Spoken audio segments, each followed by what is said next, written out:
Allez, c'est parti. Qui je suis pour, celles qui ne me connaissent pas encore. Donc moi, je suis Amélie Fabre-Guitté. Je suis la fondatrice de Talent Management Group qui comprend plusieurs marques commerciales. Donc on a Madircom qui est une agence de conseil RH et de marque employeur.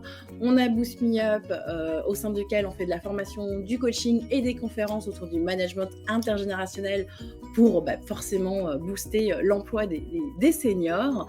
On a Pim Ma Career qui intervient dans les écoles de commerce et les centres de formation pour adultes pour vous partager plein de conseils, plein de tips. Donc n'hésitez pas à me suivre sur LinkedIn. Je répondrai à vos questions avec grand plaisir. Et si je peux vous aider dans le cadre de votre recherche d'emploi ou de votre carrière, n'hésitez surtout pas. C'est parti. Alors ce webinaire se veut interactif même si vous avez que le chat. J'ai le chat à côté de moi donc je le vois bouger, circuler. Donc dès que vous avez une question, surtout n'hésitez pas. S'il y a quelque chose que je dis que vous ne comprenez pas, dites-le tout de suite, il n'y a aucun problème. Je suis là pour expliquer les choses et faire en sorte que ce soit compréhensible et applicable très vite pour tout le monde.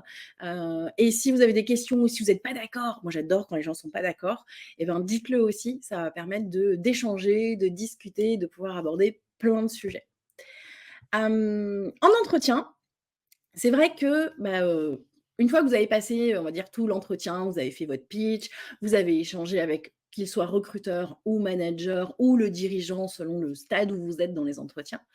On va partir du principe que là, ça peut être un entretien avec un RH, qui est souvent le premier entretien, que ce soit en start-up, en PME ou en grand groupe, c'est souvent le RH ou le recruteur qui va faire le premier entretien ou pré-entretien.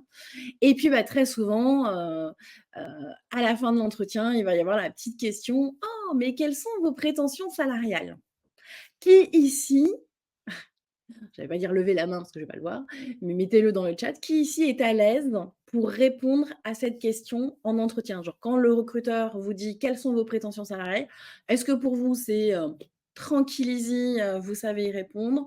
Ou au contraire, c'est toujours un petit peu l'angoisse au ventre en disant: j'ai un petit doute, j'ai toujours peur de demander, trop, pas assez», voilà, n'hésitez pas dans le chat à me dire un petit peu quelle est votre impression à cette première question quand on vous demande. Bonjour, bienvenue, il n'y a pas de souci. On vient de démarrer, on est à la première slide du webinaire, donc pas d'inquiétude, c'est pareil, c'est parfait. Lynn, c'est parfait, pas de souci, on vient de démarrer. Je savais que le fait de démarrer le webinaire allait faire arriver les autres. Donc, qui est à l'aise avec cette première question en entretien de savoir un petit peu, est-ce que vous savez comment y répondre en tout cas? Alors, on me dit: «Je donne une fourchette». OK. Donc quand on te dit: «Quelles sont, vos prétentions salariales?» souvent ça va être, entre, 40 et 45, entre voilà, ça va être un peu la fourchette. Daphné qui me dit: «Ce n'est jamais facile de parler de ce sujet». Fourchette également, OK. OK. Je réponds pareil, fourchette entre tel cas et tel cas. OK. Donc vous êtes tous en mode fourchette. Donc ça, c'est déjà plutôt bien. Très souvent en entretien, il y a des phrases que vous nous balancez et qu'on n'aime pas beaucoup. Souvent quand on n'a pas l'habitude ou quand on est stressé aussi, c'est des phrases qui peuvent ressortir, assez souvent. On a la fameuse réponse du candidat: «Et vous, que me proposez-vous?» Parce que vous avez entendu beaucoup de coachs ou autres qui vous disent: «Ah, faut surtout pas être le premier à parler, faut surtout pas être celui qui va donner un chiffre» et donc vous répondez à une question par une question. Généralement, les RH et les recruteurs détestent ça. Ils vont vous dire: «Écoutez, je vous ai posé la question, c'est peut-être justement pour savoir si vous avez su apprécier, la rémunération qui va avec ce poste». Donc après, c'est un jeu de ping-pong parce que personne ne veut donner un chiffre en premier. Donc ne répondez pas à une question par une question, parce que vous allez voir, si vous êtes bien préparé en amont, ce sera beaucoup plus facile de répondre. Lynn qui me dit: «Je dirais que je suis assez à l'aise pour donner mes prétentions salariales, mais ça fait plus de 10 ans que je travaille et recrute également, donc j'ai une idée assez claire de ce que je peux obtenir». Ah, c'est très bien déjà. Bah oui, c'est important de le savoir. On a déjà des candidats qui m'ont demandé le plus possible. Ah bah, moi je veux le max, hein, je veux le plus possible, c'est osé. Du coup, je leur dis: «Très bien et à combien se monte ce plus possible d'après vous?» parce que du coup, ce n'est pas une vraie réponse. Beaucoup vont nous dire: «Moi, je veux 10 de plus que mon précédent salaire». Donc en fait, ils vont baser leur valeur uniquement sur le salaire qu'ils ont actuellement, dans l'idée de, justement, se dire: «Bah, si je bouge, c'est pour avoir 10 de plus». On va voir par la suite que c'est une erreur. On ne base pas son salaire sur ce que l'on fait aujourd'hui, mais sur ce qu'on est capable d'apporter demain. Et donc c'est des fois, ça peut être plus 10, ça peut être plus 5, ça peut être plus 20, ça dépend d'énormément de choses. Et puis imaginez que la personne, elle ait fait un job alimentaire en attendant de trouver le job de ses rêves. On va demander juste un +10, c'est pas pertinent non plus. Donc voilà, ce genre de réponse n'est pas une réponse. Ce que vous voudrez bien me donner, ça je l'ai déjà très souvent entendu, j c'est un peu le: «J'y ai pas vraiment pensé, donc ce que vous voulez bien me donner». C'est un peu comme si vous faisiez l'aumône: «S'il vous plaît, donnez-moi un travail». Non, ça marche pas. Donc ça va avec le je n'y ai pas vraiment pensé. Et j'ai déjà eu très souvent, notamment pour des jeunes diplômés, la question du: «Ah bah, au moins le SMIC. Moi, si je démarre, je veux au moins le SMIC». Donc non, ce n'est pas une réponse non plus, parce que ça veut dire que vous n'avez pas mis un chiffre à côté de votre valeur, à côté de ce que vous représentez, de ce que vous pouvez, quand je dis valeur, c'est de ce que vous pouvez apporter à une entreprise. Donc ça, c'est les phrases qu'on boycotte et qu'on ne dit plus jamais de sa vie. Ça, c'est vraiment très important. Ce qu'on va, ce qui va être important, c'est de se dire qu'en fait, pour donner une belle fourchette, parce qu'effectivement, on va être sur des fourchettes, eh bien, il va falloir se préparer. Et d'où la petite phrase: «La réussite d'une négociation, c'est 80 de préparation». Ça, ce sont même des conseils qui viennent de professionnels du GIGN et du RAID qui disent très souvent que une négociation, et eux, ils pensent négociation avec quand il y a des prises d'otages ou ce genre de choses. Une négociation réussie, c'est 80 de préparation parce qu'il faut anticiper énormément de choses, il faut se renseigner sur énormément de choses pour qu'au moment où on va négocier avec la personne, et ben, on va mettre toutes les chances de notre côté de réussir cet échange et cette négociation pour avoir une fin harmonieuse qui convient à tout le monde. On parle souvent d'obtenir un win-win parce qu'on veut obtenir quelque chose qui est positif et qui va être intéressant pour les 2 parties. Un win-win où il y a que vous qui êtes gagnant, ce n'est pas du win-win. Un win-win où c'est que l'entreprise qui est gagnante, c'est pas du win-win. Donc il faut que les 2 parties soient contentes du résultat obtenu pour que justement, bah, la suite du process de recrutement soit optimale et puisse aboutir, à votre recrutement. Et donc tout l'enjeu de votre négociation, au moment où on va vous poser cette question, c'est comment vous vous y êtes préparé en amont.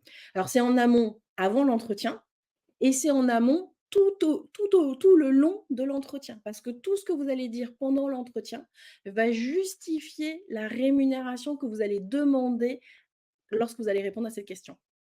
Donc ça, c'est vraiment très important.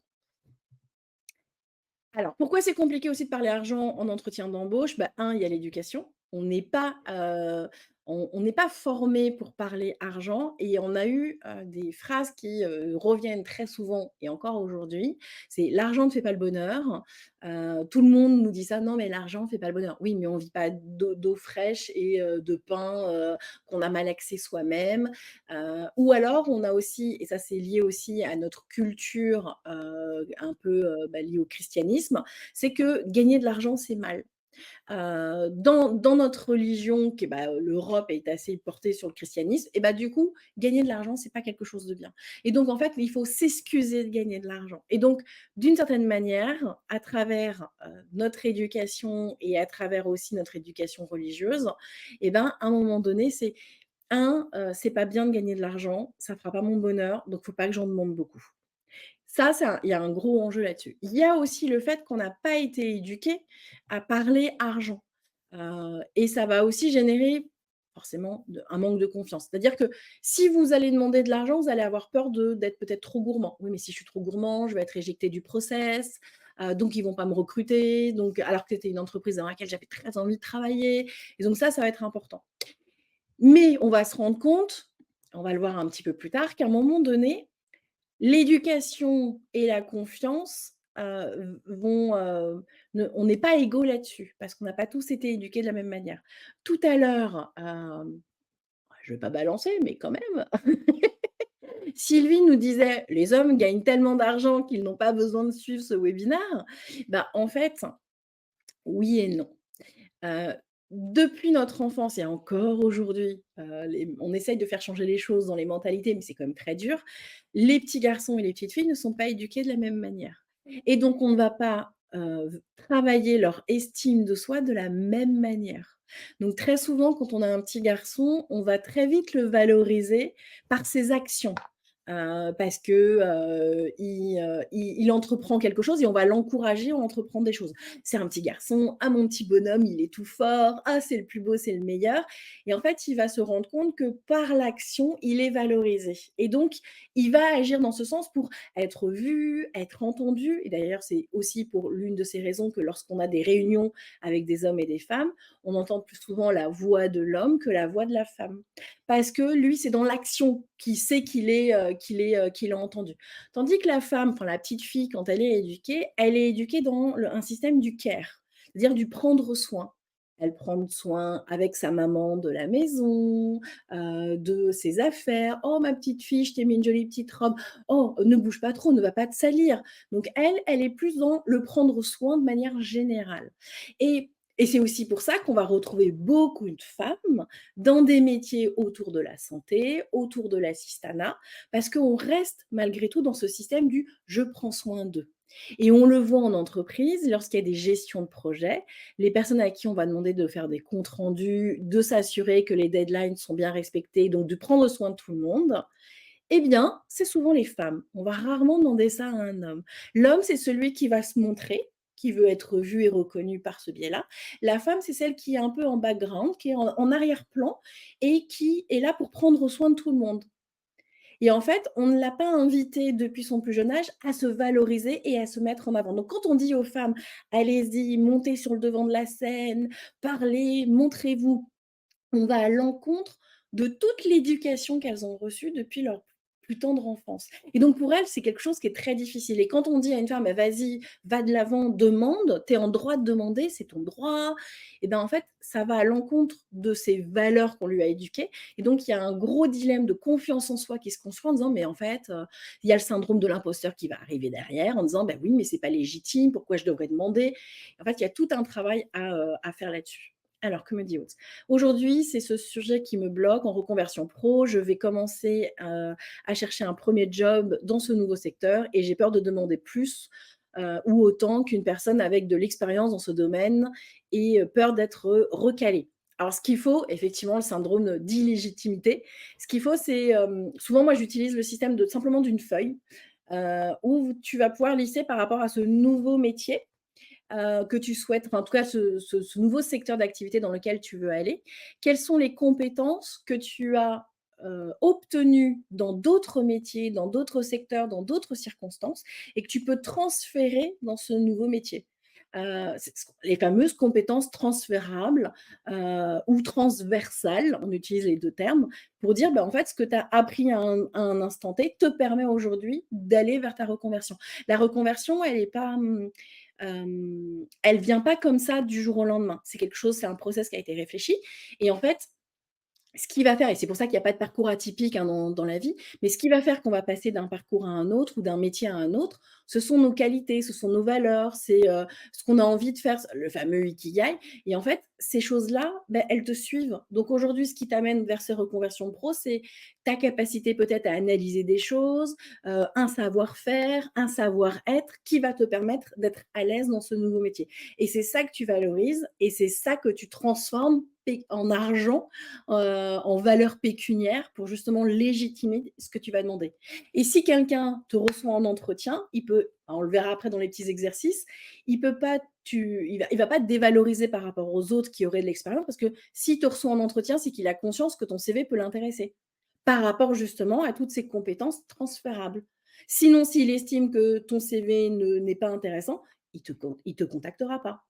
Mais si tu es contacté pour un entretien, c'est parce qu'on a reconnu que tu avais des compétences, et que ces compétences étaient en grande partie transférées de d'autres métiers, d'autres secteurs, de d'autres choses que tu as réalisées dans la vie. Et comme beaucoup de RH aujourd'hui nous disent, la main sur le cœur, qui recrutent des personnalités plutôt que des CV préformatés, bah, tu as toutes tes chances. Bon là, c'était un gros sujet, on pourrait refaire un webinaire sur cette thématique de la confiance en soi et de l'éducation.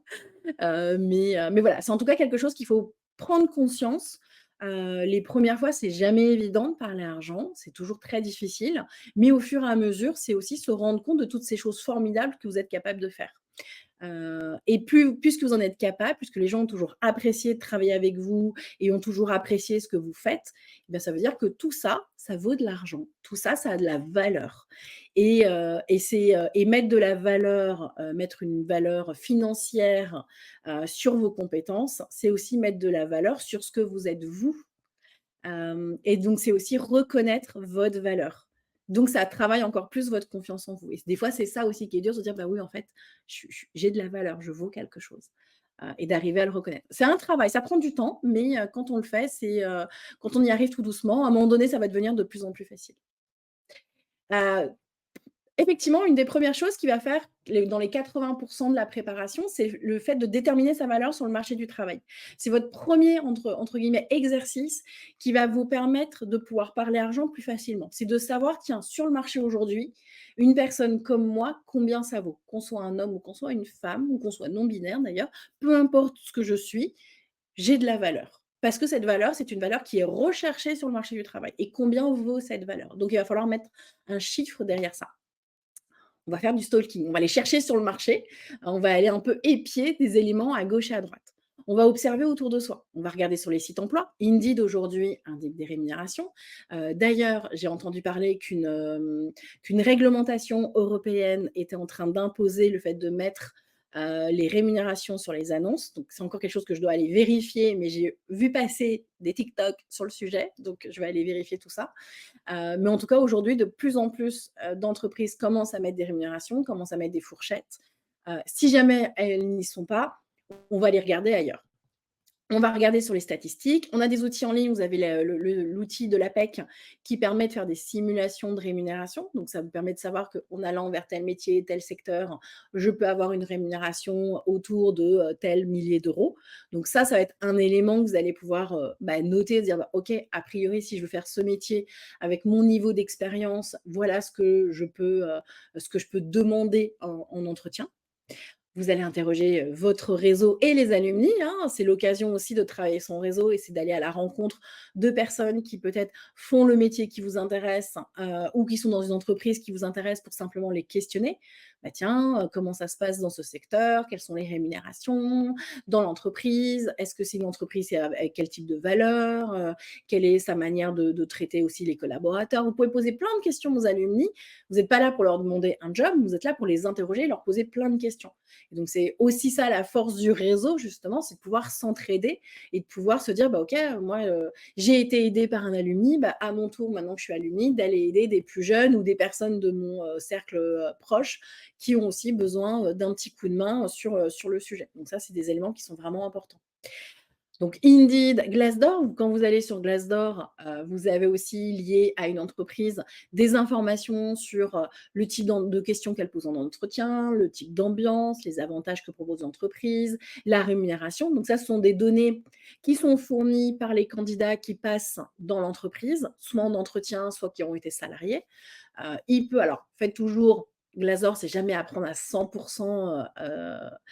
comme vrai parce que, bah, les entreprises peuvent elles-mêmes, mettre des informations. Des concurrents peuvent venir dénoncer des pratiques qui, en fait, n'existent pas parce que, bah, tout le monde veut avoir la meilleure fiche, Glassdoor et comme Glassdoor ne vérifie pas la véracité des propos, bah, de temps en temps, on se retrouve avec des infos qui sont totalement fausses. Donc l'idée, c'est de faire un mélange de toutes les infos que vous allez récupérer partout. On a les infos sur les annonces, j'ai ce que me dit mon réseau, j'ai ce que je trouve sur Indeed et Glassdoor. Le plus intéressant étant quand même les enquêtes des cabinets de recrutement, du Robert Half, du Michael Page. Vous avez plein de gros cabinets de recrutement qui, chaque année, font les enquêtes de rémunération. Et ça, c'est vraiment important. Ah bah voilà, comme le dit Daphné, à l'IPAG, on sort tous les ans une synthèse des salaires par filière des jeunes diplômés ayant répondu à l'enquête d'insertion. Donc, ça va vous donner une idée aussi de, à la sortie, en tant que jeune diplômé, qu'est-ce que je peux demander? Et donc, vous allez pouvoir l'associer à tout ce qui est mis et tout ce qui est disponible sur le marché. Parce que justement, bah, tout ça, ça va vous dire, OK, ma fourchette, elle se rapproche de ça. Ça vous permet aussi d'être informé, en plus avec l'enquête d'insertion en temps réel, des ajustements par rapport aux entreprises, des tendances du marché. C'est-à-dire qu'à une époque, Quand on était RH, on gagnait tant et ben aujourd'hui on gagne tant. C'est-à-dire ce qui était valable il y a 2 ans n'est plus valable aujourd'hui. Donc d'où l'importance de ces enquêtes d'insertion, des enquêtes des cabinets de recrutement qui sont réalisées chaque année aussi, qui permettent de voir exactement, bah, quelle est la valeur que vous pouvez mettre associée à une compétence que vous avez aujourd'hui. Donc ça, c'est des éléments qui sont effectivement importants. Les enquêtes des cabinets, on les trouve très facilement sur Google. Vous tapez études de rémunération 2024 et vous les avez. Michael Page, Ace, Robert Half, et vous en avez plein d'autres derrière. Elles sont en accès libre, c'est gratuit. Alors souvent, ils vont vous demander vos coordonnées, mais ça va vous permettre d'y accéder tout de suite. Ça, c'est la première chose qui est vraiment importante pour vraiment définir sa valeur sur le marché. Après, on va réfléchir un peu aux critères qui vont déterminer la rémunération. Parce que ça va dépendre de plein de choses. Je ne peux pas vous dire un community manager est payé tant. Mais non, parce que ça dépend de plein de choses. En premier, ça va dépendre de son expérience. En digital, par exemple, j'ai pris, bah là, c'est les enquêtes de Michael Page. Digital, marketing, communication, et ben effectivement, entre quelqu'un qui a un junior, moins de 2 ans d'expérience, et quelqu'un qui a entre 2 et 5 ans d'expérience, ben on voit qu'en fonction du métier, la rémunération n'est pas du tout la même. Donc ça aussi, il faut en tenir compte. Quand on dit expérience, c'est alors oui, expérience dans le secteur, mais aussi expérience transférable. D'accord? Quand je dis: «Bah, moi, je recrute quelqu'un qui a 5 ans je recrute quelqu'un dans le digital comme, je sais pas, je vais prendre chef de produit, chef de projet web, ou chef de projet digital.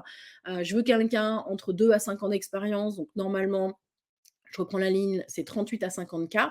Bon, c'est une belle fourchette déjà. Ça veut dire que vous, avec vos compétences transférables d'un autre métier, si vous avez déjà en tout 5 ans d'expérience, peut-être que vous avez que 1 an dans le web, mais au moins 3 ans ailleurs, ça vous fait 4 ans d'expérience, et bien ça veut dire que vous pouvez postuler et vous pouvez demander au moins entre 40 et 45 sans aucun problème.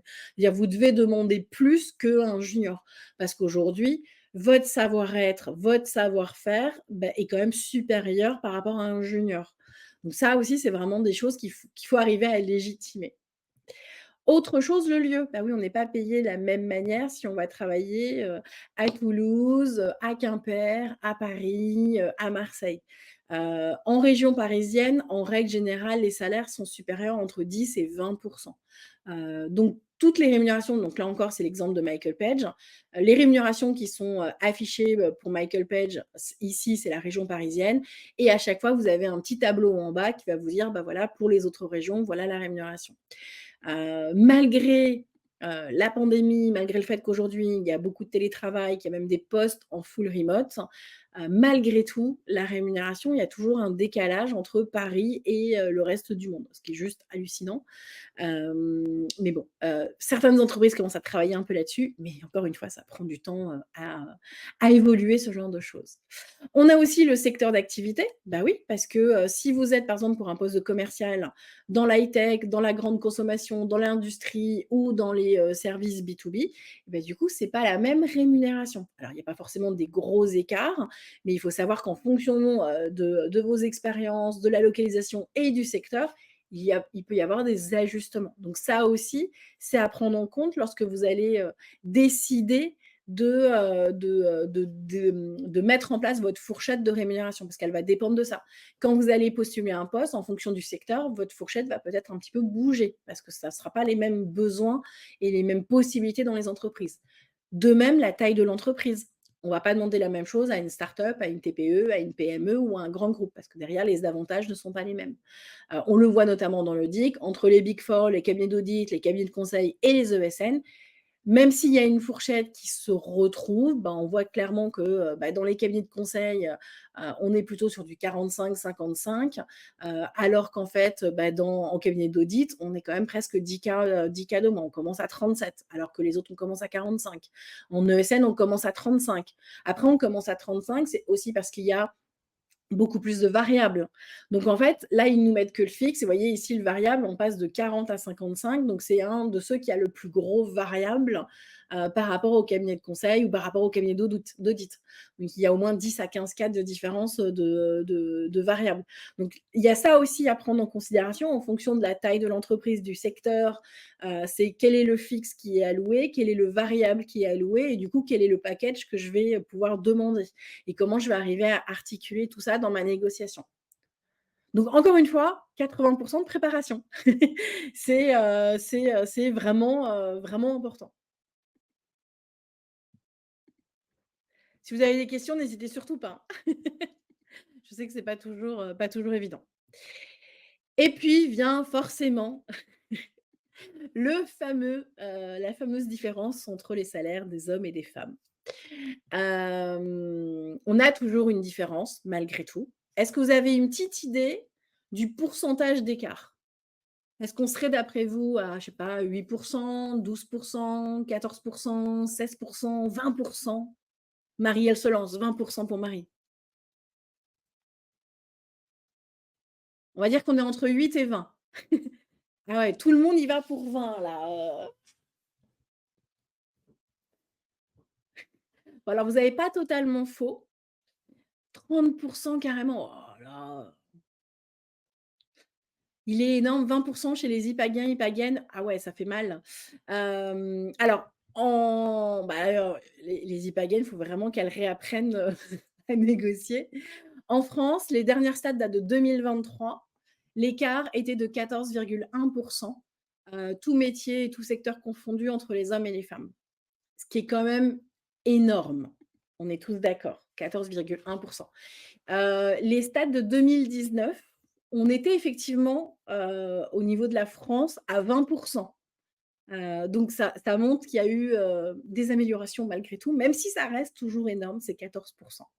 On a des chiffres un peu plus en détail. Alors après, bizarrement, les statistiques sur la différence salariale entre les hommes et les femmes, c'est pas quelque chose qui est actualisé tous les ans. Je sais pas pourquoi, ils oublient de temps en temps de l'actualiser les infos. Donc entre les ingénieurs, il y a un écart de salaire de 19,4. Entre des cadres de l'informatique, on est sur 17,9 d'écart.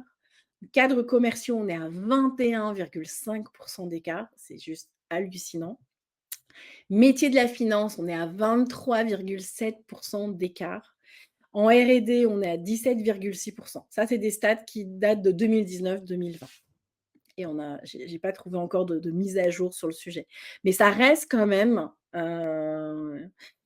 ouais, effectivement, si tu as beaucoup de financiers, on est dedans avec les 23,7. Donc si vous êtes dans les 20, c'est logique. Mais ça reste encore énorme et c'est pour ça que moi je parlais au départ de moyenne nationale, tout métier confondu, mais oui, effectivement, dans la finance, vous voyez 23,7. Ce qui veut dire que mesdames, au démarrage de votre carrière, vous démarrez avec 23 d'écart et que cet écart ne va faire que s'accentuer. Il y avait une étude, je crois que c'était Forbes qui avait lancé l'étude là-dessus.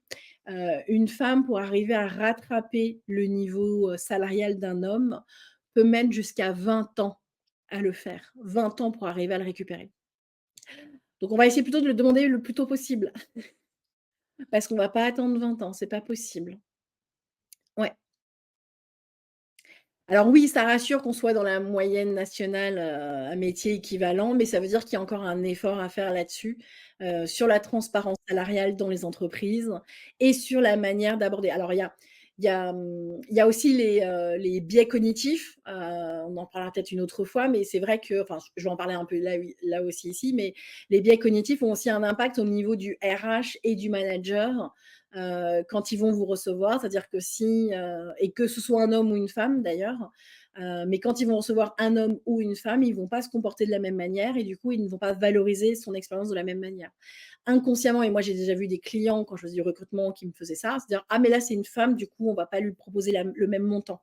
Bah, c'est la même mission en fait, donc il y a pas de raison que vous fassiez une différence, c'est pas très légal, c'est même pas du tout légal et pour beaucoup, c'est dès lors qu'ils vont recruter une femme, d'office, ils vont diminuer un peu la rémunération parce qu'ils vont estimer qu'elle va pas être, opérationnelle tout de suite ou que comme à un moment donné, elle va faire des enfants, bah, ça sert à rien de la payer beaucoup. Donc voilà, voilà les choses auxquelles on est confronté au quotidien. Ça fait mal, si on prend d'autres exemples, le responsable marketing, il y a 21 d'écart. Donc en fait, les femmes gagnent 53 300 €, tandis que les hommes vont gagner 67 600 €. Un chef de projet marketing, on est à 17 d'écart. Un chargé de communication, on est à 17 d'écart. Alors que c'est un métier très féminin et ben, malgré tout, les femmes vont être moins bien payées. Un responsable RH, il y a 12 d'écart de rémunération. Là, on est sur les chiffres de l'INSEE de 2020. Donc encore une fois, ça prouve qu'il y a des choses à faire bouger de ce côté-là. Bon, maintenant que je vous ai bien cassé le moral, qu'on s'est bien rendu compte qu'il y a un problème et sur lequel il faut agir, ah ben, on va se dire: «OK, comment on va essayer de réussir, 100 de nos échanges? Comment on va faire en sorte de mieux négocier le moment venu?» On va essayer d'agir sur différents éléments. Sur un, comment vous allez dire la chose et 2, comment l'autre, votre interlocuteur, va l'interpréter. Ça aussi, ça va être important. Je parlais des biais cognitifs, vous allez jouer là-dessus. C'est-à-dire qu'il y a des techniques, qu'on appelle les techniques en neuromarketing qui permettent d'influencer positivement le cerveau de l'autre, en tout cas ce que l'autre va penser de vous, en utilisant certaines formulations ou en disant les choses d'une certaine manière. Ce qui va vous permettre de, prendre l'ascendant sur votre interlocuteur au moment de la négociation de salaire. Donc ça va être important. Promis, tout ce que je dis est légal. Quand parler argent? Alors souvent, moi j'invite beaucoup les candidats à parler argent lors du premier entretien. Parce que c'est aussi important de, se rendre compte au moment de ce premier entretien, ce premier échange, de se dire: «OK, est-ce que l'entreprise a déjà défini une fourchette salariale?» Normalement oui, et je veux faire en sorte que, vérifier si leur fourchette correspond à ma fourchette. Donc c'est est-ce qu'on se rejoint sur la rémunération? L'idée, c'est de pas forcément négocier tout votre package à ce premier entretien, mais juste de voir si on est aligné. Et donc ça, c'est vraiment important d'arriver en fin de premier entretien, peu importe avec qui vous le faites, de poser la question, ou si souvent on va quand même vous la poser, mais si jamais on vous ne la pose pas, c'est à vous de la poser, de savoir quelle est la fourchette qui est pensée pour ce poste. Et ça va être important parce que si jamais vous aviez en tête un poste à 50 K et qu'on vous annonce un poste à 35 K, bon, on a quand même 15 K d'écart. Va falloir discuter pour comprendre pourquoi ils ont, une fourchette aussi basse. Qu'est-ce qu'ils entendent par là? Après, si on se rend compte qu'on est, dans le même écart, ils avaient pensé à une REM autour de 40 et vous êtes autour des 40, bon, on peut continuer le process avec un entretien numéro 2, numéro 3, pour, après affiner exactement OK, qu'est-ce qu'on met dans ces 40? Mais déjà, on sait qu'on part dans une base qui est la même pour tout le monde. Hem Ensuite, quand négocier, on va questionner effectivement, on a eu le premier interlocuteur où on a su qu'on avait la fourchette, et quand cette personne vous dit: voilà, la fourchette est autour des 40, donc c'est ce que vous aviez demandé, donc vous êtes dans la fourchette», vous allez pouvoir lui dire: «Très bien, est-ce que c'est avec vous, que, se passe la négociation, de tous les éléments de la négociation, ou est-ce que ça va être avec un autre interlocuteur? Est-ce que c'est avec le manager ou est-ce que c'est avec le dirigeant?» Tout dépend un peu de leur process. Donc ça va être important d'interroger sur le process, le nombre d'entretiens que vous allez réaliser et de savoir avec qui vous allez devoir négocier. Parce que si on négocie avec un RH, un manager ou un patron, ça va pas être la même chose. On va pas jouer sur les mêmes cordes sensibles, ou sur les mêmes éléments. Donc ça va vous permettre aussi de vous préparer, de dire: «OK, je vais négocier avec mon manager, donc il va falloir que je montre certaines choses à mon manager». Quand je vous disais que vous n'allez pas négocier de la même manière si c'est le RH, le manager et le dirigeant, vous allez aussi pas négocier parce qu'en fonction de sa personnalité. Et donc, par rapport à ça, je ne sais pas si vous connaissez l'outil, Crystal Extension, qui est une extension, que vous avez en accès sur, Google Chrome. Crystal, c'est une extension qui est basée sur, la méthode DISC. La méthode DISC, je pense que vous avez déjà fait des webinars avec des experts, à l'IPAG Alumni, sur le sujet. Et en fait, basé sur cette méthode DISC, même en version gratuite, hein, vous l'avez déjà pas mal. Alors vous avez déjà plein d'informations. En fait, quand vous allez, utiliser l'extension, Crystal, vous allez sur le profil, par exemple LinkedIn d'une personne, et bien vous allez avoir quelques informations qui vont être, partagées justement par l'outil pour savoir un petit peu quelle est la personnalité que cette personne a. Et donc vous allez pouvoir, avec vos recherches sur le disque, savoir, tiens, quelles sont les phrases à utiliser avec cette personne, quel est le type de vocabulaire, quelles sont les intentions que je peux utiliser, comment je peux discuter avec elle. Quand on prend la version payante de Crystal, du coup, Crystal nous aide même à écrire les emails en fonction de la personnalité. Donc ça, c'est très pratique. Si vous faites du commercial, je vous invite fortement à l'utiliser. Si vous faites du marketing aussi, ça peut être intéressant et même si vous êtes RH et que vous faites du recrutement un jour, bah, ça peut aussi être intéressant de voir un petit peu la personnalité des gens d'une équipe et de ceux que vous allez recruter pour voir si ça va effectivement matcher. Et si vous êtes manager, bah, ça vous intéressera aussi parce que ça peut vous donner des billes pour savoir comment discuter, quels mots utiliser, parce que le choix du vocabulaire est important et vous allez devoir l'adapter en fonction de la personnalité que vous allez manager. Et donc effectivement, dans une entreprise, dans un service, bah, vous avez forcément des équipes avec des personnalités totalement différentes et bien, avec des valeurs et des motivations différentes et donc il va falloir, grâce à ça, vous allez pouvoir vous adapter à votre interlocuteur et pouvoir vous assurer de sa motivation, justement grâce à l'utilisation de la méthode DISC. Donc voilà, c'est un petit outil que vous pouvez utiliser, je vous dis, en mode gratuit, qui est vraiment assez magique et qui va vous permettre de vous préparer. Ensuite, quand on va vous poser cette fameuse question, bah, on va rentrer dans le dur, dans la préparation. Quelles sont vos prétentions salariales? Parfois, vous allez donner vous allez donner votre fourchette. «Ah bah, moi mes prétentions, elles sont entre 30 et 40». OK. Et là, la personne va vous dire: «Ah mais suis-je bête? C'est avec le manager qu'il faudra en discuter. Mais je note tout de même votre réponse, merci». Donc en fait, là, vous vous sentez un peu pris au piège en disant: «Bah, attendez, je viens de vous donner ma rémunération, j'ai juste le RH qui me dit: "Ah mais au fait, c'est pas avec moi que vous allez en discuter"». Bah, faut pas rester sur cette réponse, genre la personne dit: «Je note votre réponse, merci». Il faut la base de la négociation, maintenant que vous avez bien tout préparé, que vous savez quoi demander, comment demander et on va le voir au fur et à mesure, il y a plein d'éléments qui vont rentrer en ligne de compte.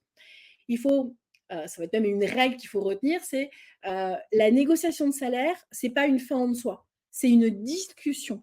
Donc en fait, vous devez toujours être dans la discussion, dans l'échange et surtout dans le questionnement pendant cette phase de négociation. Si vous voulez vraiment réussir votre négociation, c'est questionner, questionner, questionner. Et donc là-dessus, qu'est-ce qu'on peut lui répondre? Hop, je vous partage la réponse. Je comprends, on est toujours d'accord avec la personne, hein, même si derrière on va lui dire oui mais non. J'imagine que vous avez préparé ensemble le process de recrutement, dont la fourchette de rémunération, n'est-ce pas? Pouvez-vous me confirmer que ma fourchette correspond à vos attentes? Je questionne. Je remercie, je comprends. Je mets une petite phrase, on va voir un petit peu après, il y a un petit biais cognitif que j'ai inséré dedans. J'imagine que vous avez préparé ensemble le process de recrutement, dont la fourchette de rémunération, n'est-ce pas? Et après, c'est je questionne. Pouvez-vous me confirmer que ma fourchette correspond à vos attentes? Vous ne terminez pas par juste ah ok merci, je verrai avec le manager. Non, vous devez questionner. On est sur le premier entretien. Vous devez savoir si la fourchette que vous avez donnée correspond à la leur. Vous ne devez surtout pas rester sur un non-dit. Si la RH vous dit: «Ah oui, mais vous verrez ça avec le manager». Oui, mais avant de continuer le process et vous redites la phrase: «Je voudrais savoir si ma fourchette correspond à vos attentes». Qu'avez-vous, budgétisé pour ce recrutement? Très important aussi, je rajoute encore une règle, pour la négociation, vous passez votre temps à sourire. Parce que ça aussi, on va le voir, très souvent, vous êtes ultra figé pendant les négociations de salaire, ce qui est normal puisque c'est quelque chose qui est pas évident, qui est des fois un petit peu contre nature quand on n'est pas à l'aise de parler de soi et de mettre une valeur financière en face de nos compétences. Mais c'est ultra important de rester souriant parce que si vous me parlez argent avec cette tête-là, ça va pas le faire. On préfère toujours quand même recruter une personne qui est souriante. Donc ça aussi, ça va être très important. Imaginons, une autre raison, à un moment donné, la personne vous propose donc, haute simulation d'entretien, vous demande vos prétentions salariales, vous allez donner, votre chiffre, je sais pas, on va dire qu'on est, à 40 K, peu importe. On va mettre une fourchette, on est entre 37 et 42 K, OK. Et là, elle vous répond: «Ah ben chez nous, c'est 7 K de moins, mais c'est congé illimité, 3 jours de télétravail minimum, plus 1 semaine par an en team building à l'étranger». C'est pas mal, non? Qui prendrait ce genre de proposition? Daphné, elle aime bien. Non, c'est ça? Chez nous, c'est 7 cas de moins, mais c'est congé illimité. Ah, les congés illimités. Donc du coup, tu serais prêt à signer? Est-ce que c'est pour toi, c'est une proposition qui a de la valeur et qui peut être intéressante? Ou est-ce qu'il y a des choses qui vous interpellent? Daphné, elle dit oui. Daphné, elle a vu congé illimité et elle se dit: Mais c'est bien ça, congé illimité. Alors oui, effectivement, Marie, elle me dit: «Non, je continue la négo» et effectivement, pareil pour, Aude, on peut continuer à négocier.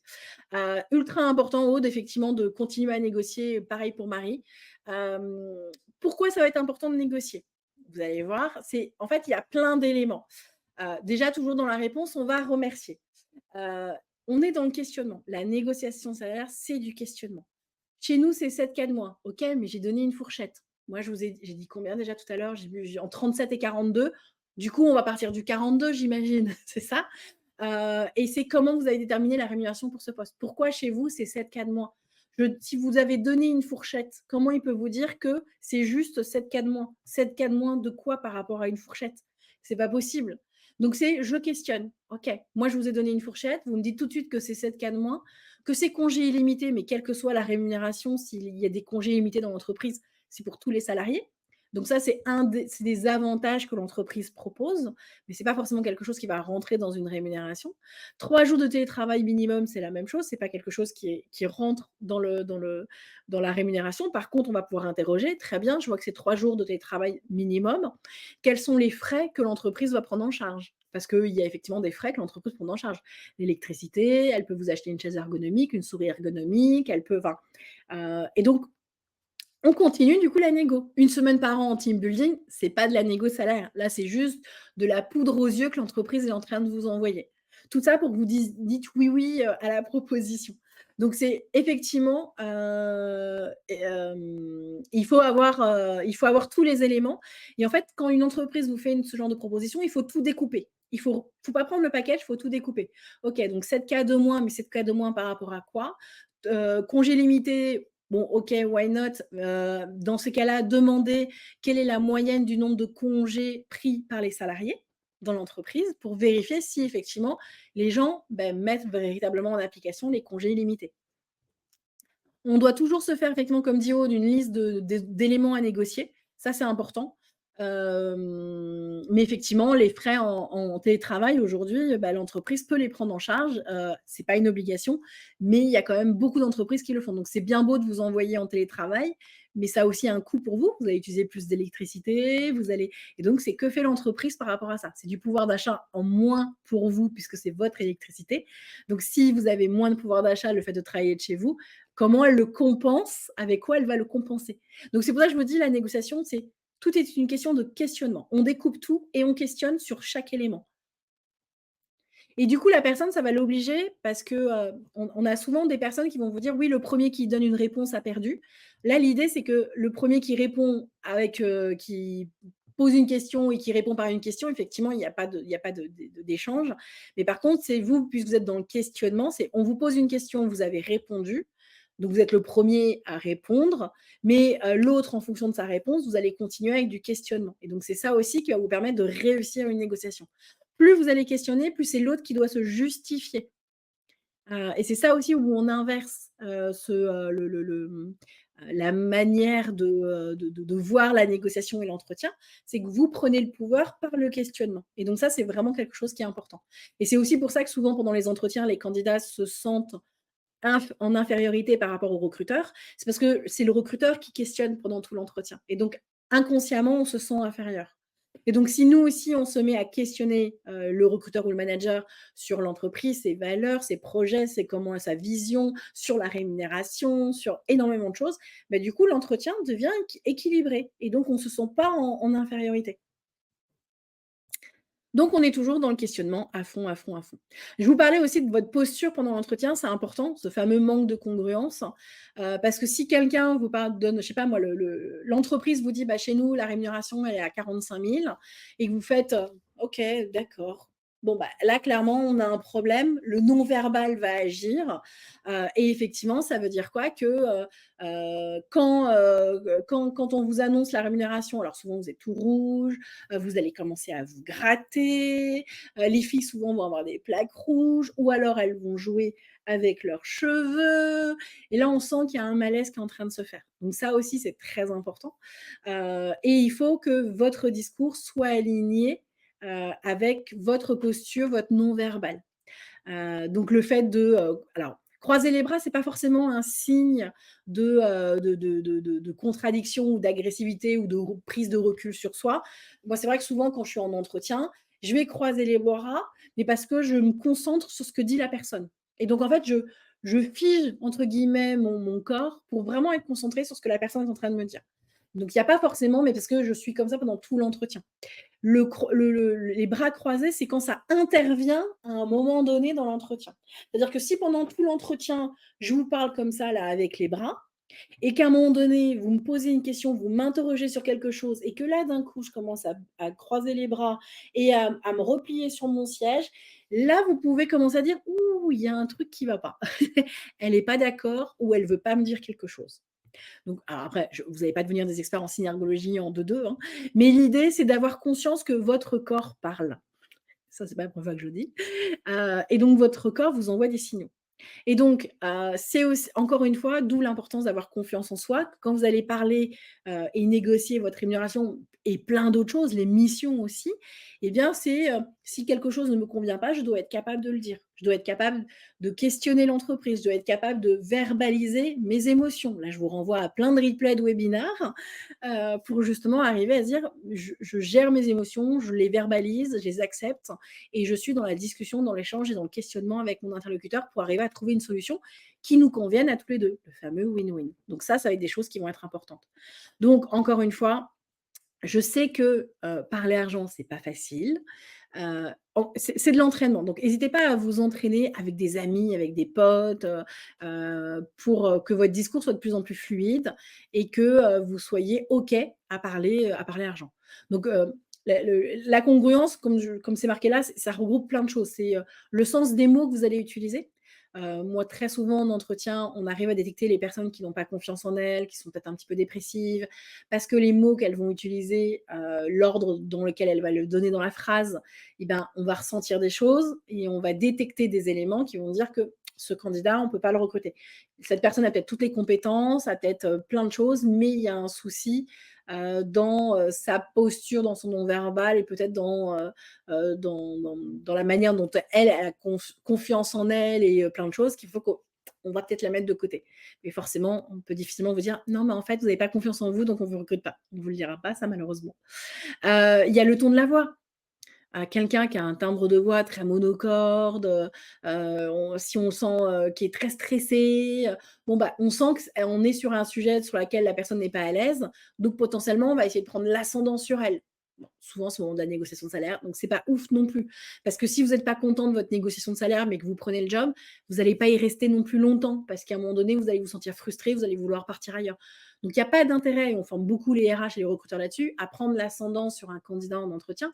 L'idée, encore une fois, c'est un échange, c'est une discussion, c'est du questionnement. Il faut qu'il y ait un match en fait. Et s'il y a pas un match et qu'on se trouve pas, c'est pas grave. Une autre entreprise ou un autre candidat est fait pour nous, mais c'est vraiment important. Donc il y a vraiment le ton de la voix, le rythme, l'intonation, donc le non-verbal, le regard, la distance qu'on va mettre. Enfin, il y a énormément de choses et on sait qu'au moment de négocier votre salaire, bah, vous perdez des fois un peu confiance, vous êtes un peu mal à l'aise et pour beaucoup de recruteurs malheureusement ou pour beaucoup de managers, c'est facile de vous déstabiliser à ce moment-là et de vous faire accepter une proposition qui en fait ne vous convient pas. Donc encore une fois, c'est vraiment très important d'avancer, d'accepter ce genre de choses et de reconnaître quand on n'est pas à l'aise pour travailler dessus et pour être de plus facilement à l'aise. Donc si vous êtes nerveux pendant l'entretien, ce qui est des choses qui arrivent, première réponse, c'est respirer. Plus vous allez respirer, plus vous allez oxygéner votre cerveau, en fait. C'est bête comme chou, mais c'est ultra important parce que quand on est nerveux, on a tendance à vouloir parler très vite et donc du coup, comme on parle très vite, bah, on n'a pas le temps de reprendre notre respiration. Donc c'est juste l'idée de se dire: «Bah, on y va plus cool, il y a pas le feu au lac. Je prends le temps de réfléchir à ce que je vais dire et du coup, j'oxygène mon cerveau». Et le fait d'oxygéner son cerveau, ça va baisser le niveau de stress aussi. Donc au besoin, quand vous avez une question qui vous stresse, prenez juste 3 secondes dans votre tête, ça fait 1, Alors le 1 seconde, normalement, c'est un crocodile, 2 crocodiles, 3 crocodiles. C'est en crocodile les secondes, je sais pas pourquoi. J'ai toujours appris ça comme ça et hop, vous pouvez répondre tranquillement. Souriez parce que c'est ultra important. C'est aussi très important de renvoyer une image positive à votre interlocuteur et la projection mentale et la visualisation, c'est le fait que la veille, on a déjà fait plein d'exercices de visualisation avec d'autres webinaires, mais la veille, imaginez-vous cet entretien. C'est-à-dire projetez-vous, fermez les yeux, mettez-vous dans un fauteuil bien confortable et projetez-vous dans cet entretien en disant: «OK, comment ça va se passer? Je vais arriver à l'heure, la personne sera souriante, elle va bien m'accueillir, quand elle va me présenter, le poste, ça va être ultra intéressant. Elle va me poser des questions pertinentes, je vais être à l'aise pour y répondre. Quand elle va me parler de rémunération, je vais arriver à donner mon argumentation, je vais pouvoir poser plein de questions. On va être dans un échange. À la fin de l'entretien, elle va être, elle aussi souriante, elle va me parler du process, elle va me raccompagner jusqu'à la sortie, je vais pouvoir lui faire un mail de remerciement. Imaginez toutes les séquences pour, en fait, habituer votre cerveau à vivre quelque chose de positif.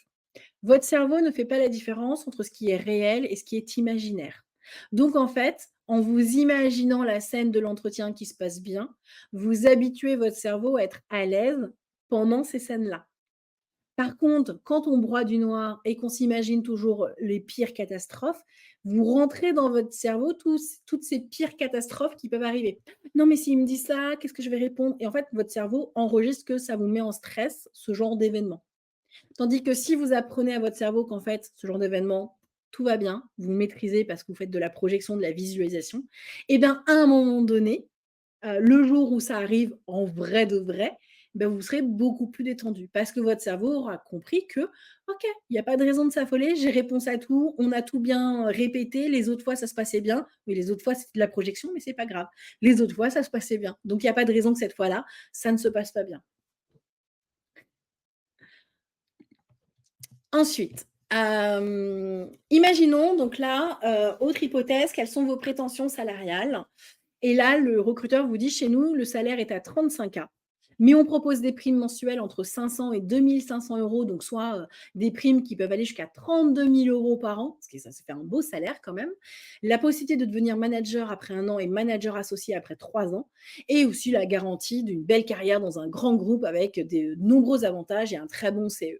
OK. Daphné, tu prends la propale ou pas?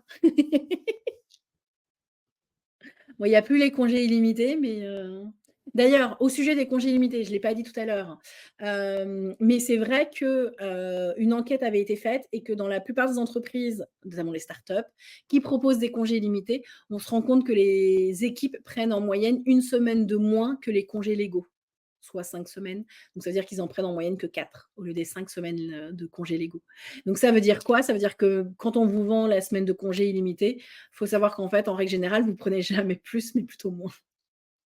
Alors, très bien, haut des questions, des primes sur quel objectif? Très bien.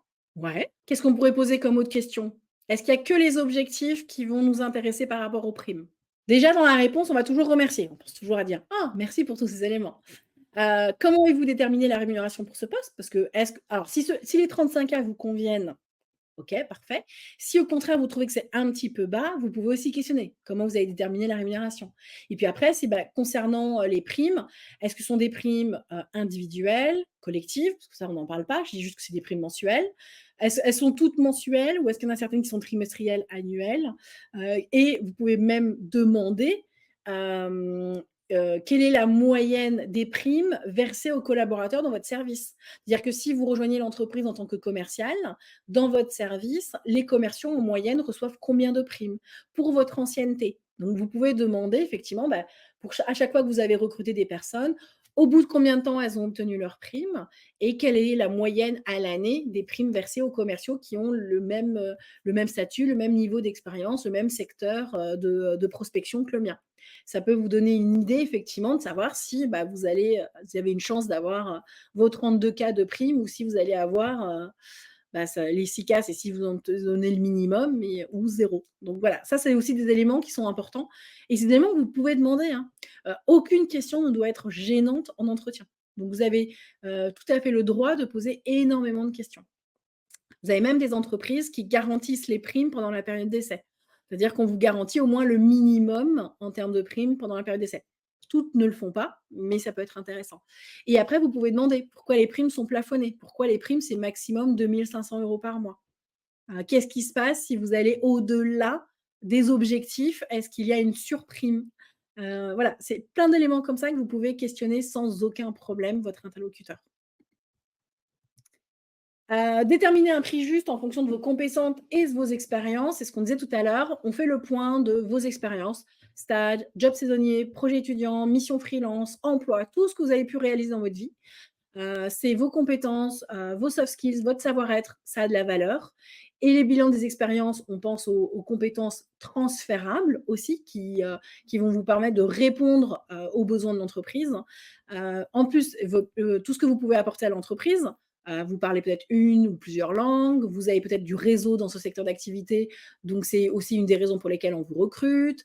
Vous êtes quelqu'un de visible, ça tombe bien, on veut quelqu'un qui puisse faire de l'influence, parce qu'aujourd'hui on demande beaucoup aux RH, aux marketeurs ou aux commerciaux de faire aussi un peu d'influence pour aller chercher des clients. Et ben, est-ce que c'est quelque chose sur lequel vous êtes à l'aise aussi? Vous allez mettre en avant vos résultats. Donc ça, c'est quelque chose que vous allez faire pendant tout le long de l'entretien. Valoriser tout ça pour pouvoir légitimer la rémunération que vous allez demander au moment de la négociation et me faire le lien en disant, bah, ce que j'ai fait avant me permet aujourd'hui de vous demander cette rémunération pour pouvoir réussir ça et ça demain avec vous. Un petit PPF qui s'est caché là-dessous.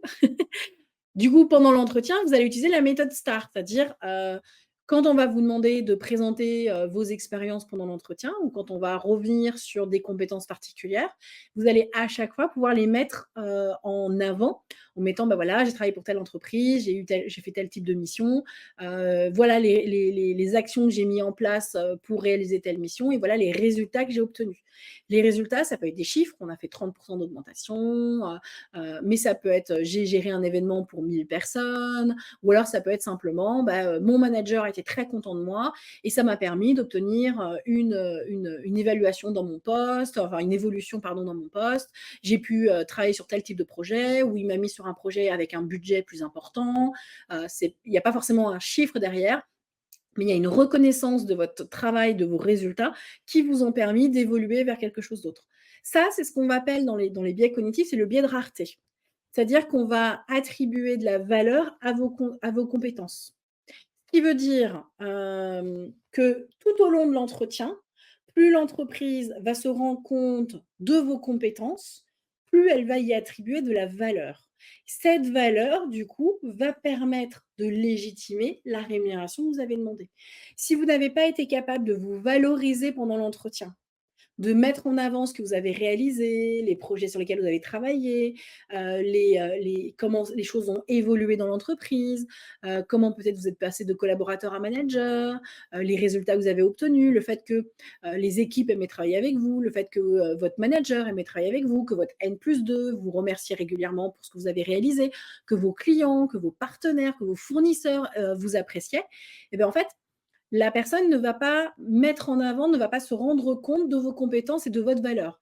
Et donc, quand vous allez demander une rémunération qui correspond pourtant à ce que vous valez, ben, elle va dire: «Mais oui, mais il y a un écart entre ce qu'elle m'a dit pendant l'entretien et l'argent qu'elle me demande.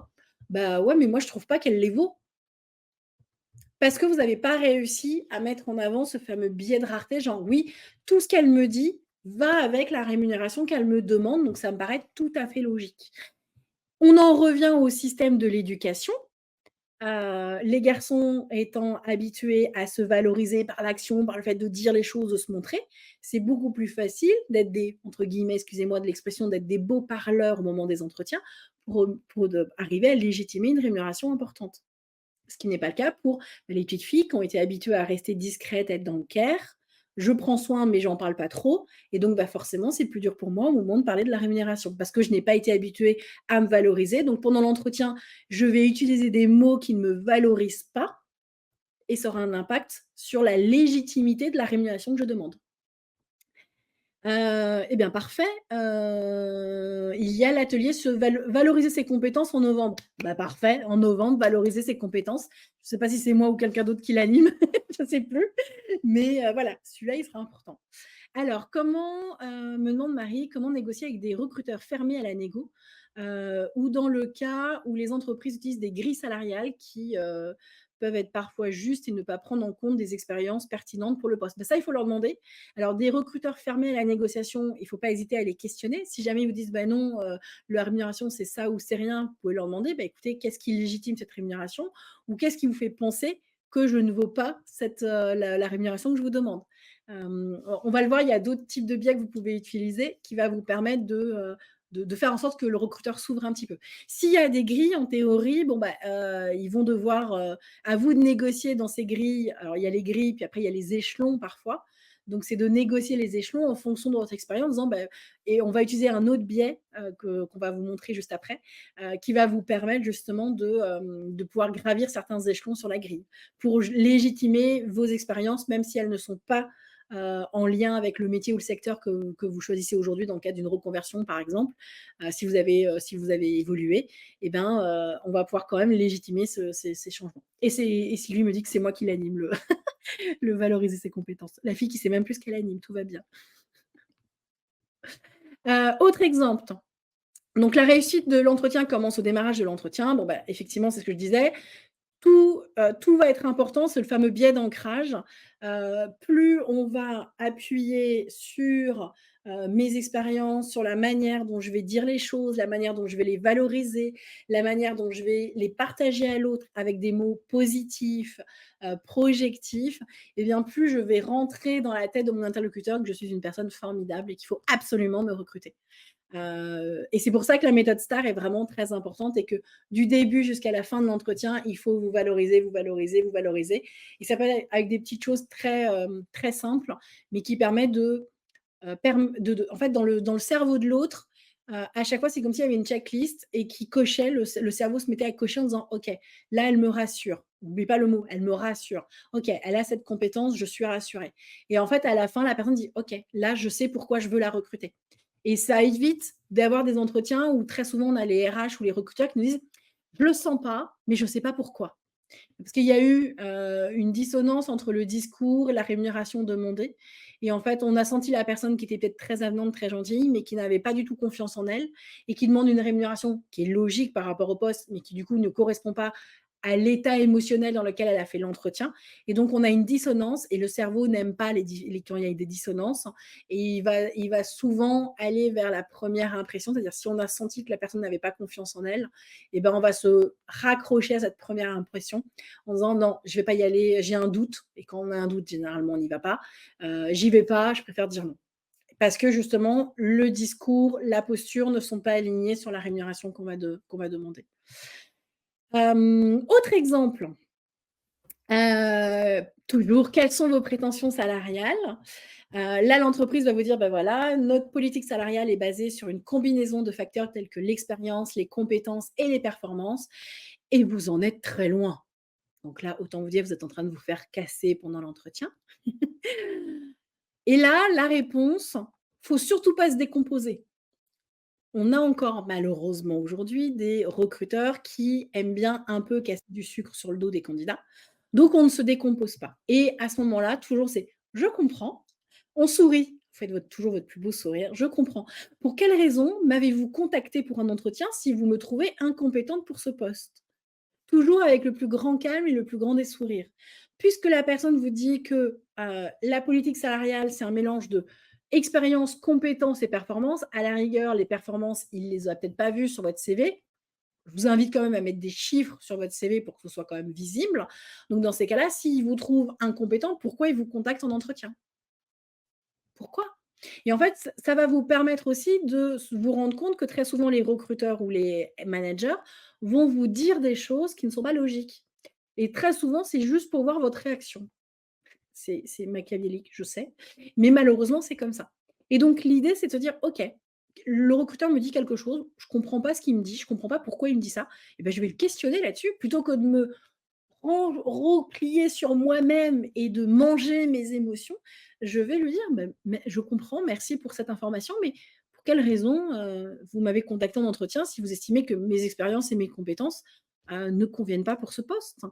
heu et vous le faites vraiment avec le plus beau des sourires. Ça, c'est vraiment important et encore une fois, ça veut dire que c'est à lui de se justifier. C'est pas à vous de vous justifier parce que très souvent, quand on a un candidat et qu'on lui dit: «Vous en êtes très loin», La personne, elle reprend son vélo, elle se remet à pédaler.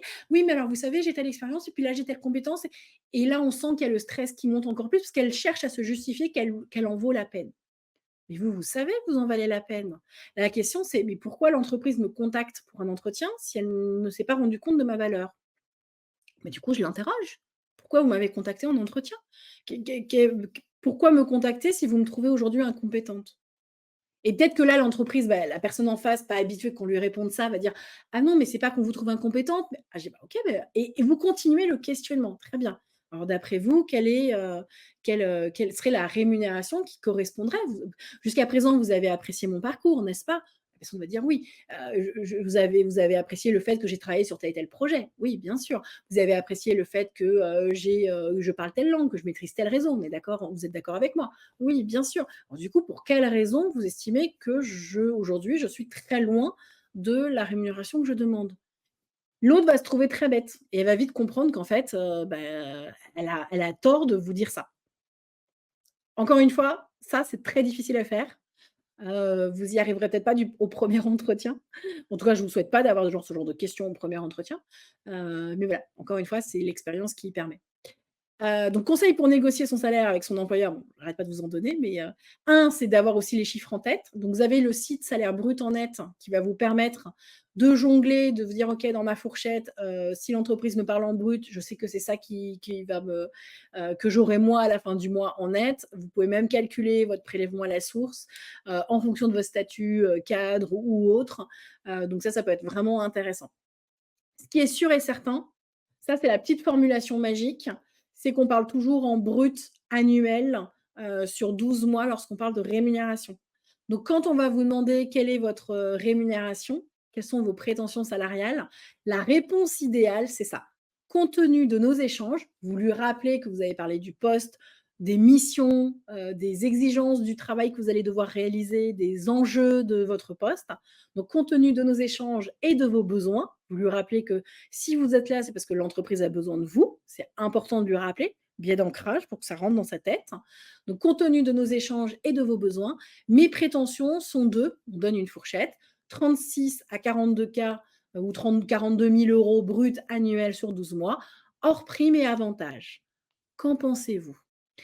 Cette dernière phrase, alors tout ce que j'ai mis en couleur est important. 36 à 42 cas parce qu'on est sur une fourchette. C'est important. Alors, on aurait pu dire 35, 40, 40. Moi, j'aime bien les entre deux, 36, 42. Pas comme ça, vous êtes à la fois au-dessus des 35, un peu au-dessus des 40, et ça vous permet de mieux négocier. Parce que les entreprises ont tellement l'habitude de faire du 35, 40, 45, 50, que ça peut être sympa de faire un petit entre deux. On parle bien toujours hors prime et hors avantage. On négocie d'abord son fixe et après on parle des primes qui peuvent être associées ou des avantages qui peuvent être associés. Parce que si jamais vous avez dû faire un effort sur la rémunération et descendre un peu vos prétentions, derrière, c'est très bien, puisque j'ai fait un pas vers vous en réduisant un peu ma rémunération, quelles sont les primes ou les avantages associés qui vont me permettre de regagner du pouvoir d'achat? On est toujours dans une phase de discussion, de questionnement, une négociation. C'est pour ça, quand vous allez annoncer votre rémunération, c'est vous l'annoncez tout cela hors prime et hors avantage, et très important, la phrase de fin qui invite l'autre à répondre: «Qu'en pensez-vous?» Elle est très importante parce que trop souvent, on a des candidats qui nous donnent leur rémunération, moi c'est 35-40, et qui attendent. Donc on a la personne en face qui note et qui passe à une question suivante. Ah oui, mais du coup, on n'est pas dans le questionnement. Il faut savoir ce que l'autre en pense. Qu'en pensez-vous? Ah bah, non, alors de temps en temps, on va vous dire: «Bah, c'est parfait, c'est dans notre fourchette». Donc potentiellement, c'est soit vrai, vous êtes vraiment dans la fourchette, soit vous êtes un poil trop bas. Vous auriez pu demander un peu plus, donc vous savez que la prochaine fois, il va falloir demander plus de primes. Ou alors on va vous donner «Vous êtes trop cher», et donc là, on repartira dans du questionnement. Alors 36-42, c'est pas une fourchette trop large, parce que, qu'on demande une différence de 5 K ou de 6 K, en soi, c'est pas énorme. Quand on va partir sur des différences de, 8 à 10 K, là, ça commence à être important, mais 5-6 K, c'est pas énorme comme différence. L'avantage, c'est que, vous auriez très bien pu dire: «Bah, je suis entre 35 et 40». Là, psychologiquement, vous êtes un peu au-dessus des 35 et un peu au-dessus des 40. 36-42. 36-41, ça ferait un peu bizarre, ou 36-42 si vous voulez, ou 37-42. L'idée, c'est d'arriver à avoir 5-6 cas de différence, mais d'être pas sur des chiffres ronds, en fait. D'arriver à se mettre entre les 2, et c'est ça qui va être intéressant. Parce que pour l'entreprise, elle va pouvoir négocier de manière plus intéressante. C'est psychologique, hein, mais après si vous êtes préféré du 35-40, vous pouvez, hein. Mais 5-6 cas d'écart, ça passe. Franchement, sans aucun problème. C'est pas énorme, hein. Et ça va rentrer forcément dans une phase de discussion et de négociation. Il y a des grandes chances que l'entreprise vous trouve toujours trop cher, hein, et vous allez toujours partir de votre fourchette haute pour redescendre. Et l'idée étant de pas aller au 35. Pour ça, on met le palier au-dessus, 36. Autre exemple, quelles sont vos prétentions salariales? Et là, l'entreprise vous dit: «Bah, chez nous, le package, il est à 40 K». Ça vous irait? Quelles sont les questions qu'on pose par rapport au package? On peut en poser plein, hein. Je regarde l'heure, je suis en retard. Tout va bien. Je vous aide. Toujours en merci, c'est intéressant comme package. Pouvez-vous m'en dire plus sur ce package? Pourquoi c'est important? Bah oui, qu'inclut le package, comme dit Daphné? C'est à un moment donné, c'est, bah, du coup, quel est le montant du fixe? Quel est le montant du variable? Parce que ça, on le voit aussi très souvent sur les annonces, package à 40 K, OK, mais ça peut être le SMIC et tout le reste en variable, ou ça peut être, 30 de fixe et 10 K de variable. Donc on ne répond jamais: «OK, parfait, ça me convient». Mais c'est toujours: «Bah, OK, très bien». On est dans le questionnement. Pouvez m'en dire plus sur le package? Qu'est-ce que comprend, quelle est la fourchette, quel est le montant du fixe et quel est le montant du variable? Et après on va toujours argumenter et questionner. OK, comment est calculé le variable? Sur quelle base? On C'est un peu comme si vous faisiez, une enquête quand on parle de négo de salaire. Il faut que vous puissiez poser plein de questions pour se dire: «OK, j'ai tous les éléments, je vais pouvoir savoir si oui ou non ça m'intéresse à la fin». Imaginons autre, possibilité, l'entreprise vous avez donné votre rémunération et on vous dit juste: «OK». Sachant que potentiellement vous avez donné une fourchette, hein. On reprend la fourchette du 36-42 K. Vous avez dit: «Voilà, au vu de notre échange et de vos besoins, mes prétentions sont de 36 à 42 K, sur, 12 mois, hors prime, hors avantage, qu'en pensez-vous?» Et là, le RH en face vous fait: «OK».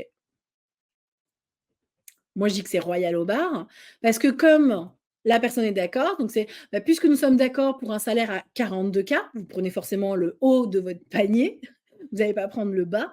Bah, puisque nous sommes d'accord pour un salaire à 42, oui, c'est ça, 42 K, pourriez-vous me parler des primes associées à ce poste? Et là, vous allez tout de suite voir si l'autre va dire: «Ah oui, non, mais 42 K, par contre, c'est un peu haut, très bien, comment voyez-vous les choses?» On questionne. C'est à l'autre de se justifier, ce n'est pas à vous de justifier votre valeur. Vous avez justifié votre valeur tout le long de l'entretien. Maintenant, c'est à votre interlocuteur de justifier ce qu'il va vous donner, le pourquoi du comment il vous donne ça ou il ne vous donne pas ça. C'est lui qui doit se justifier, ce n'est surtout pas vous. Les primes associées à ce poste, il peut y en avoir plein, pardon. Des objectifs, par rapport, alors oui, pardon, questionner d'abord le manager, donc quelles sont les difficultés pour les atteindre? Qui les atteint? Est-ce que c'est des primes d'atteinte et des primes de dépassement d'objectifs? Est-ce que ça existe? Est-ce qu'il y a, comment sont les primes mensuelles, trimestrielles, annuelles? Est-ce qu'elles sont individuelles ou collectives? Est-ce qu'il y a un déplafonnement possible des commissions? Tout ça, ce sont des questions qu'on peut poser au manager. Et puis après, bah, c'est se dire: «OK, quelles sont les primes qui potentiellement pourraient aussi m'intéresser?» Alors, il peut y avoir dans les avantages, une fois qu'on a négocié les primes, et ben, parce que c'est du pouvoir d'achat, hein, mine de rien, ça peut être, un CE, on disait tout à l'heure, qui peut être intéressant avec des chèques cadeaux. Bon, la mutuelle, c'est 50 remboursé d'office, c'est la loi qui l'oblige, mais vous avez des entreprises qui vont le rembourser à 75 ou à 100. Pareil pour les abonnements de transport en commun, c'est une obligation, la loi doit rembourser, enfin, par la loi, l'entreprise doit rembourser 50 des transports en commun. Certaines entreprises peuvent rembourser la totalité, jusqu'à 100. Donc dans ces cas-là, si elle vous parle des transports en commun et de la mutuelle, comme c'est une obligation légale, vous pouvez leur dire: «Bah, puisque c'est une obligation légale, est-ce à dire que vous remboursez la totalité de la mutuelle et de l'abonnement de transport en commun?» Si elles vous disent: «Ah ben non, on fait juste 50, vous pouvez dire: «Bah, très bien, donc ça, c'est une obligation légale». Quels sont les avantages que vous offrez à vos salariés pour prendre soin d'eux? On est dans une période où on est dans le prendre soin des collaborateurs, et ben, c'est de quelle manière vous prenez soin de vos collaborateurs?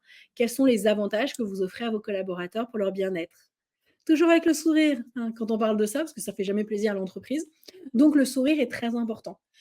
Est-ce qu'il y a effectivement, l'achat du matériel pour le télétravail?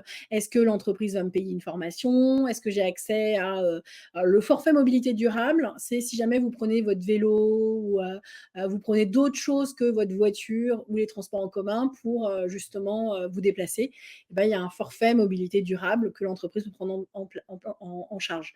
Donc l'idée, c'est de vraiment questionner sur: «OK, comment ça se passe dans l'entreprise? Quels sont les avantages qui me permettent d'avoir, bon, bah, plus de pouvoir d'achat à la fin du mois?» C'est des petits cadeaux que l'entreprise vous fait en plus.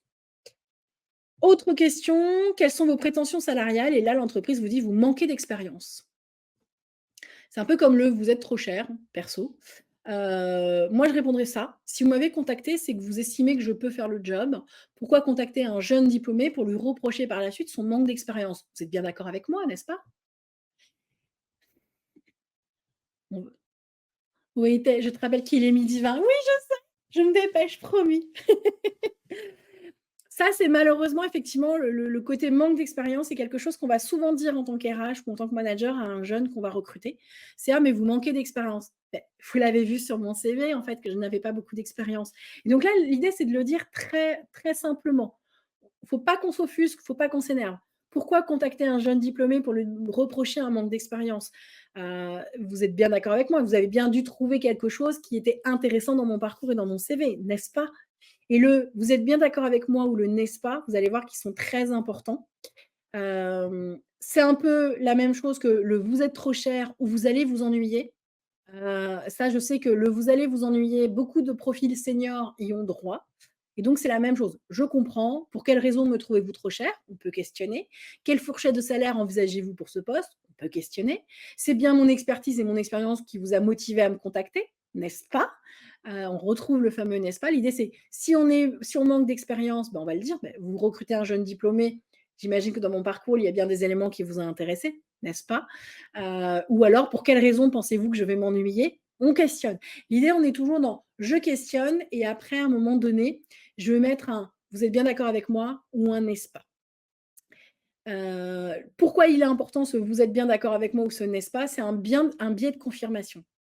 Les gens, effectivement, vont favoriser les informations qui confirment leurs croyances. En fait, vous allez faire écho, à ce que le RH attend ou croit, et vous allez augmenter les chances qu'ils vous perçoivent favorablement. L'idée, c'est que vous allez l'inciter dans ce biais de confirmation en disant: «Bah, vous êtes bien d'accord avec moi?» Et en fait, vous l'incitez à dire: «Non, mais c'est vrai, oui, vous avez raison, on a apprécié tel et» rarement quelqu'un, quand on va lui dire: «Vous êtes bien d'accord avec moi?» «Ah bah, non, non, je suis pas d'accord avec vous».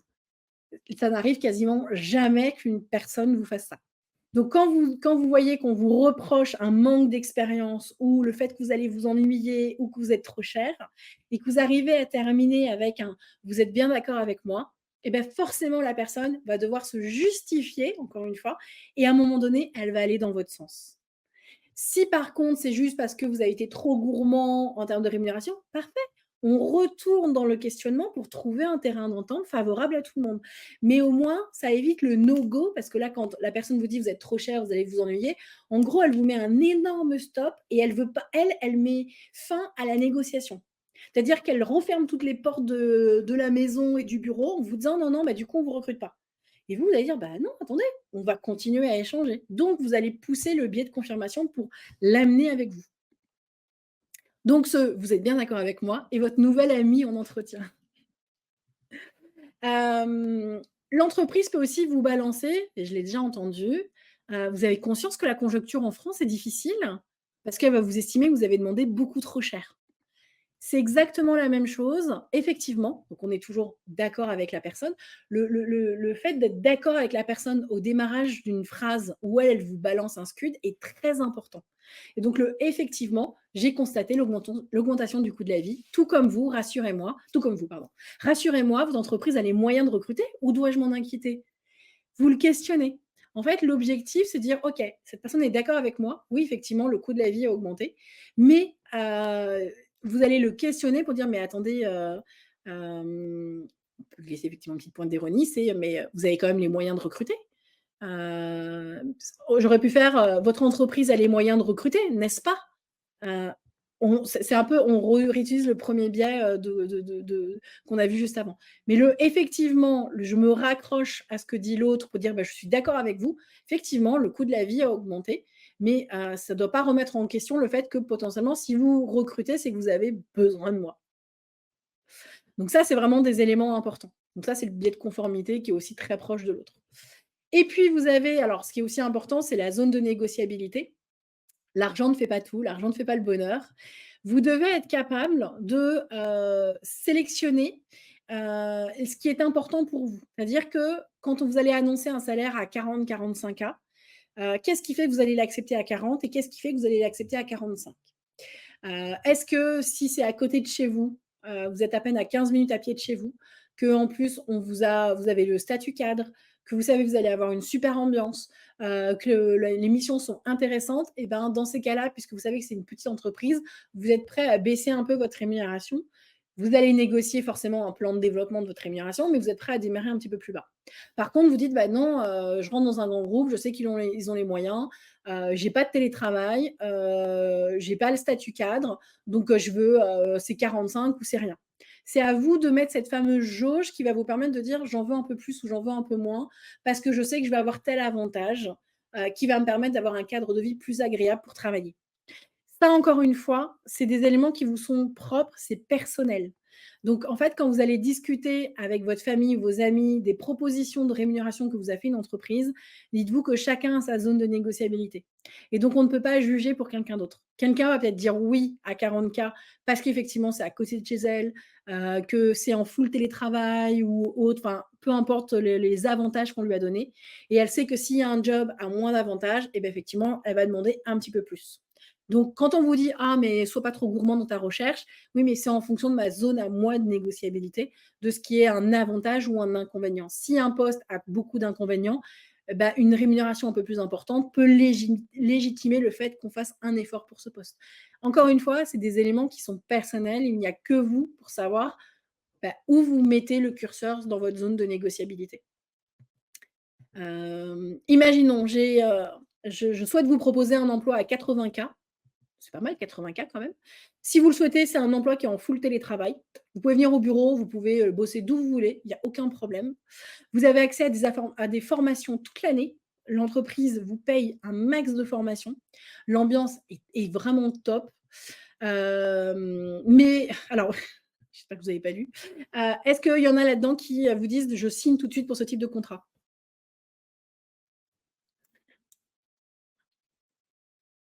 Est-ce que ça, c'est une proposition qui vous plaît? Un emploi qui vous plaît? Ah oui, désolée, j'essaie de me dépêcher. Alors, si on prend là-dessus, à la fin, vous savez que le produit, de l'entreprise tue des milliers de koalas en Australie à chaque année. Zone de négociabilité, à vous de voir effectivement, si vous y allez ou pas. Il y en a qui vont me dire oui, il y en a qui vont me dire non, mais effectivement, c'est tout le monde ne sait pas nécessairement. Hem Petite, si vous acceptez une offre, pensez bien à l'accord par écrit, donc d'avoir, toujours la promesse d'embauche, ça c'est important. Tout ce qu'on vous dit doit être écrit, donc si le RH, vous êtes mis d'accord sur une rémunération avec le RH, vous demandez et que le manager, entre les échanges de mails, vous rappelez l'accord que vous avez eu avec le RH. Si jamais les informations changent avec le manager, vous rappelez ce qui a été validé avec le RH et le jour où on vous dit: «C'est bon, on vous recrute», vous demandez une promesse d'embauche pour que tout soit noté. Si jamais vous devez décliner, et je terminerai là-dessus, ce qui va être important pour, au moment de décliner, l'offre, c'est de toujours remercier la personne, de ne pas hésiter à prendre votre téléphone pour, vraiment, expliquer le pourquoi du comment et on ne sait jamais quand vous allez expliquer que peut-être une autre entreprise vous a fait une proposition un peu plus intéressante, et bien l'entreprise peut vous faire une contre-offre et peut se dire: «Bah, vous savez, on peut augmenter un petit peu si c'est qu'une question d'argent». Souvent, quand on sait qu'on va perdre un candidat, on est prêt à faire un effort financier, donc ça vaut des fois le coup, de demander et puis on ne sait jamais, le RH ou le manager que vous allez croiser, bah, vous pouvez le recroiser à un autre moment et donc ça peut être, bah, c'est votre réseau, donc ça peut être toujours important c'est important de garder le lien avec lui et de faire en sorte que ça se passe bien jusqu'à la fin. Voilà et je terminerai du coup avec tout ce qu'il faut retenir, hem de ce webinaire qu'on a passé aujourd'hui. C'est 80% de préparation, c'est préparer votre argumentation, n'ayez pas peur de questionner. On parle toujours en salaire brut annuel, hors prime, hors avantage. On a la petite phrase «Qu'en pensez-vous?» à la fin. On est dans le questionnement ou on est dans le «Vous êtes bien d'accord avec moi, n'est-ce pas?» qui sont très importants et surtout, bah, ayez confiance en vous, et n'ayez pas peur de négocier à la hauteur de votre valeur, parce que vous avez de la valeur et si les entreprises vous contactent en entretien, c'est que vous avez de la valeur. Donc à vous de, le prouver et de le justifier pendant tout l'entretien pour qu'à la fin, la rémunération soit ultra facile, à obtenir. Merci à tous, désolée pour oui, j'ai mis 1 heure et demie au lieu de 1 h 15. Je suis trop bavarde. Je reste un peu connectée si certains ont des questions, n'hésitez pas, ce sera avec grand plaisir et effectivement, on se retrouve la semaine prochaine pour un autre webinaire autour de développer sa marque personnelle. J'essaierai de tenir le chrono promis. Merci à tout le monde, merci à vous de votre participation. À très bientôt.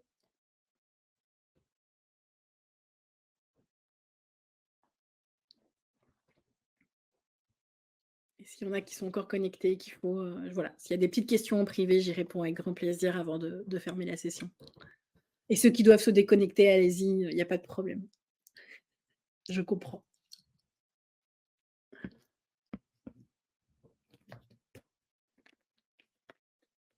Pas de questions. Déconnectez-vous, pas de souci.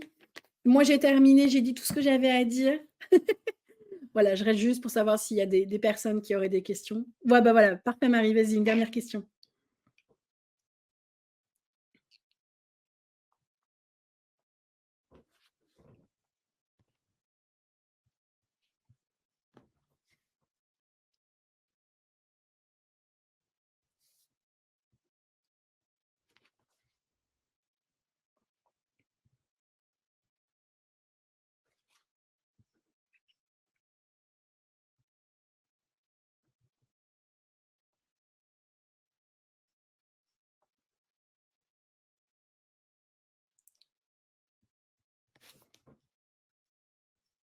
Donc je te laisse le temps de l'écrire. Voilà. Alors, comment négocier quand un recruteur est fermé pour nous, mais accepter la négociation pour une personne avec le même profil? Alors, ça veut dire que, on a notamment, c'est un des biais que j'ai cité tout à l'heure, c'est l'idée qu'en fait, la première impression que tu as renvoyée pendant l'entretien n'est pas il y a eu cette fameuse dissonance entre cette première impression et la fin de l'entretien. Et donc en fait, ça veut dire que quand il a reçu un autre candidat ou une autre candidate, peu importe, et ben, la première impression a été conforme à la dernière impression qu'il a pu obtenir. Et donc comme il y a eu ce côté-là, et ben, il est allé jusqu'au bout de la négociation avec cette personne. C'est-à-dire que, bah, malheureusement, il a eu des biais cognitifs sur lesquels il n'a pas travaillé, parce que normalement, on fait en sorte quand on forme des recruteurs de toujours aller au-delà de la première impression qu'on a en entretien. Mais on a malheureusement des recruteurs qui ne savent pas le faire et donc leur cerveau, fait un blocage, donc on s'en rend pas compte, hein, puisque c'est le cerveau qui agit inconsciemment, en disant: «Bah, la première impression, j'ai aimé ou j'ai pas aimé» et tout au long de l'entretien, le cerveau cherche la confirmation de cette première impression. Donc s'il a eu une mauvaise première impression, au démarrage de l'entretien avec toi, ça peut être, alors ça peut être des choses cette première impression, elle est horrible parce qu'elle est que sur des choses subjectives. C'est-à-dire, je vais dire des choses horribles, hein, donc je préfère prévenir. Ça peut être: tu ressembles à son ex, tu es habillé dans une couleur que la personne n'aime pas, il aime pas l'intonation de ta voix, dans ton pitch, tu as dit des choses qu'il n'a pas aimées ou il l'a trouvé trop triste, trop monocorde ou trop basique. Il peut y avoir plein d'éléments comme ça qui font que sa première impression n'a pas été bonne et donc inconsciemment, ancré sur cette première impression, eh bien, le cerveau va chercher la confirmation de cette mauvaise première impression et donc, quoi que tu aies pu dire pendant l'entretien, malgré toutes les rames que tu es allé chercher pendant l'entretien pour, bah, faire ton entretien le mieux possible, le cerveau, pour lui, c'était toujours non, non, non, non, non, ce n'était jamais suffisant. Parce que pour lui, il fallait que ce soit conforme à sa première impression. Aujourd'hui, normalement, c'est une obligation légale, hein, les recruteurs et les managers qui participent au recrutement doivent être formés au biais cognitif. C'est pour ça qu'on parle des entretiens structurés, c'est-à-dire que on doit avoir une grille avec des questions bien précises qu'on doit poser pour déceler les compétences et les soft skills dont on a besoin. Et donc, c'est simplement basé sur cette liste de compétences précises qu'on doit interroger le candidat et on doit faire notre évaluation finale uniquement basée sur les réponses que le candidat nous a données à ces questions et pas sur les impressions que l'on a eues du candidat en entretien. Mais aujourd'hui, beaucoup de RH et managers ont encore du mal avec ça et recrutent en fonction de leur intuition. Beaucoup vont dire: «Bah oui, mais moi, mon intuition, je l'écoute en entretien». Alors qu'en fait, il faut surtout pas écouter son intuition en entretien. L'intuition là-dessus n'est pas toujours bonne. Donc c'est pour ça, que, tu ne peux pas négocier. Tu ne peux pas négocier avec un recruteur qui est fermé, parce que ça veut dire que de toute manière, il y a eu un blocage au démarrage où il y a eu un truc qui s'est passé, qui fait que, il ne veut pas poursuivre avec toi. Donc, quand une personne ne veut pas, c'est un peu compliqué d'aller, au-delà, au-devant de ça et de le pousser à la négociation. Tu peux tenter de le questionner, de lui dire: «Bah, voilà, j'aimerais pouvoir avoir des informations là-dessus ou est-ce que ou utilise la phrase du n'est-ce pas. Vous avez apprécié mon profil pourtant, n'est-ce pas? Vous avez apprécié quand je vous ai parlé de telle chose, n'est-ce pas? Et en fait, tu peux arriver peut-être à le sortir de ce blocage en l'incitant à dire des oui, oui, oui, oui, j'ai apprécié votre expérience, oui, j'ai apprécié ça, oui, j'ai apprécié ça. Hem Mais c'est possible de mentionner ou demander pourquoi ils ont proposé une meilleure offre à l'autre personne. C'est-à-dire que toi, ils t'ont fait une offre qui était ferme, mais à l'autre, ils ont fait une offre qui était, plus intéressante pour le même type de poste. Potentiellement, ça veut dire que vous êtes recrutés tous les 2 ou toutes les 2 au même poste, il y en a une qui va avoir un peu plus que l'autre. Si c'est ça, tu peux tout à fait, parce que là, ça veut dire qu'il y a de la discrimination, c'est illégal. Et donc si tu sais que non, OK. Ah, c'est juste des candidats rencontrés, hem, si c'est juste des candidats, vous êtes plusieurs d'une même promo ou des amis, peu importe, à passer des entretiens dans cette entreprise, même salaire? OK. Bah, si c'est le même salaire du coup,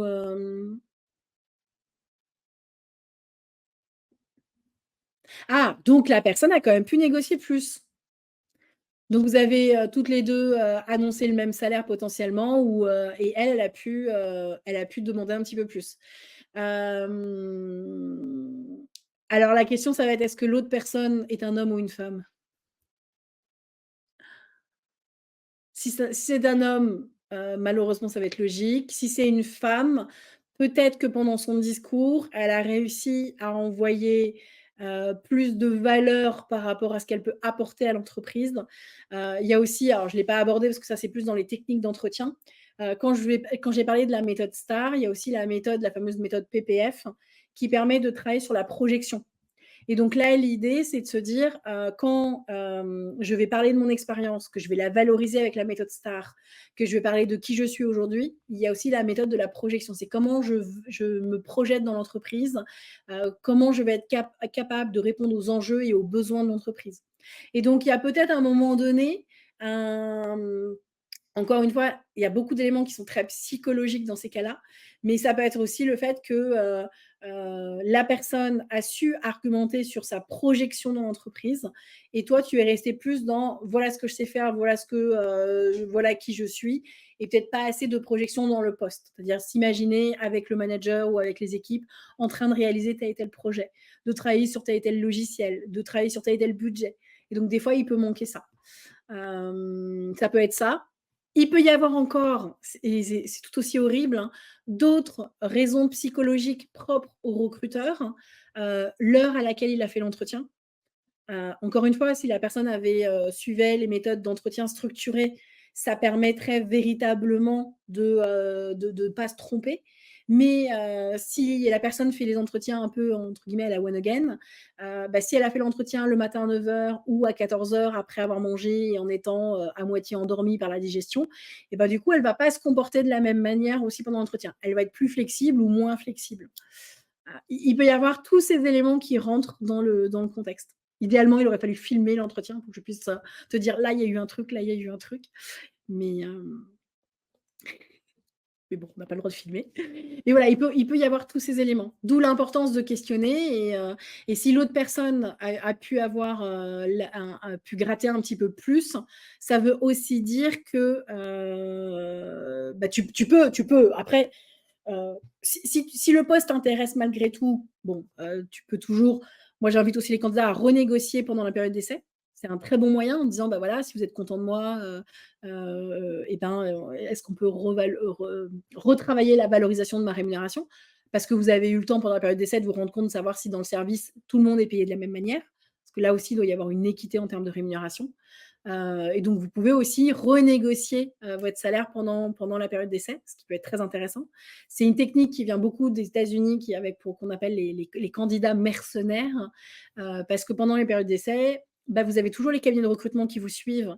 Donc c'est aussi pour ça que c'est important, quel que soit votre âge, de toujours vous faire connaître des cabinets de recrutement. Parce que potentiellement, pendant que vous êtes en période d'essai, on sait que vous pouvez quitter l'entreprise rapidement. Et donc vous êtes d'autant plus attirant pour un cabinet de recrutement parce que vous êtes en poste, en période d'essai, mais en poste, et que, pour un cabinet, ils adorent débaucher les gens en poste. Donc si en plus on débauche quelqu'un en poste qui est en période d'essai, pour eux, c'est le saint graal. Donc toujours vous faire connaître des cabinets de recrutement, même quand vous êtes en période d'essai. Toujours continuer à passer des entretiens, même si vous êtes en période d'essai, parce que l'entreprise peut aussi mettre fin à votre période d'essai. Donc vous devez toujours prévoir, une roue de secours, si jamais ça se passe mal ou si jamais vous décidez de partir. Et donc ça, c'est vraiment important de toujours vous faire connaître et donc de négocier votre rémunération. Parce que si à la fin de la période d'essai, vous revenez en disant: «Ben voilà, voilà les 3 mois, 4 mois ou 6 mois qu'on vient de passer ensemble, voilà les missions que vous m'avez confiées, voilà les résultats que j'ai obtenus. Pendant l'entretien, j'aurais aimé, que je vous avais parlé d'une fourchette, on est parti sur la fourchette basse à mon recrutement. Aujourd'hui, je voudrais pouvoir continuer dans l'entreprise, mais en revalorisant ma rémunération. Dans quelle mesure est-ce possible?» Dans quelle mesure est-ce possible? C'est aussi une technique un peu du RAID et du GIGN pour négocier, ardemment. Parce que c'est pas assez, «Je veux ça», non, c'est dans quelle mesure est-ce possible? Et donc la personne, bah, elle va aller dans votre sens, bah, là, c'est possible pour telle et telle raison ou là, c'est pas possible pour telle et telle raison et vous repartez dans un schéma d'argumentation et de questionnement pour amener l'entreprise à aller dans votre sens. Et en plus de ça, si vous avez passé des entretiens et que vous avez d'autres promesses d'embauche, vous pouvez dire: «Bah, voilà, je comprends, je vous avoue que j'ai continué à passer des entretiens pendant la période d'essai parce que, bah, on n'est jamais, garanti de rester dans l'entreprise. Vous auriez très bien pu, vous aussi, ne pas, apprécier mon profil. Je ne vous cache pas que, bah, j'ai d'autres entreprises qui me proposent des rémunérations plus attractives. Encore une fois, dans quelle mesure il est possible de s'en rapprocher? Parce que, bah, moi, ça me fait très plaisir de travailler avec vous et que j'aimerais vraiment pouvoir me projeter à long terme chez vous». Toujours avec le sourire et comme ça permet de renégocier la rémunération. Bon, au montage, je mettrai cet exemple parce que je pense qu'il est important, que tout le monde l'ait dans le replay, parce que voilà, c'est des petites choses qui sont importantes à faire. Et ben, encore une fois, merci à tous, merci à tous ceux qui sont restés connectés jusqu'au bout et à la semaine prochaine pour un prochain webinaire. Ciao, ciao!